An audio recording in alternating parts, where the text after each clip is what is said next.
শুভেন্দু অধিকারীকে প্রাণে মারার একটা উদ্দেশ্য এই রাজ্যের মুখ্যমন্ত্রী এবং তার আদরের ভাইপো দীর্ঘদিন ধরে এই পরিকল্পনা করছেন। যেদিনকে এই ঘটনা ঘটলো তার একদিন আগে কোচবিহারের জেলার নেতাদের নিয়ে এখানে অভিষেক বন্দ্যোপাধ্যায় বৈঠক করেছে। ইঙ্গিত তো স্পষ্ট যে ওপরতলা থেকে নির্দেশ শুভেন্দু অধিকারীকে হত্যা করো, এবং তার জন্য কোচবিহারের ওই যে তৃণমূলের বাপকে চোরওয়ালা মন্ত্রী ও রোহিঙ্গাদের নিয়ে এসবগুলো করেছে, যাতে মারবে, মেরে পালিয়ে চলে যাবে, বাংলাদেশ বর্ডার টপকে কেউ ধরতে পারবে না। আমরা বলছি এই জিনিসগুলো যদি চলতে থাকে, এর পাল্টা যদি ভারতীয় জনতা পার্টির কার্যকর্তারা দেওয়া শুরু করে, তৃণমূলের নেতারা বাড়ি থেকে বেরোতে পারবে না। ওদের শুধুমাত্র পুলিশটা আছে, যদি দম থাকে পুলিশ সরিয়ে নিই, বাদ বাকিটা আমরা বুঝে নেব।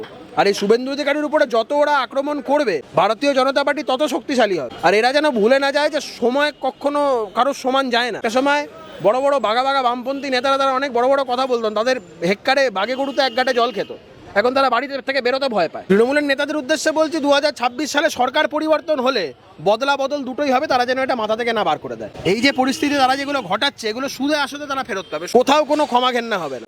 বাংলা হান্টের আরো খবর দেখতে নজর রাখুন। বাংলা খবর মানেই বাংলা হান্ট।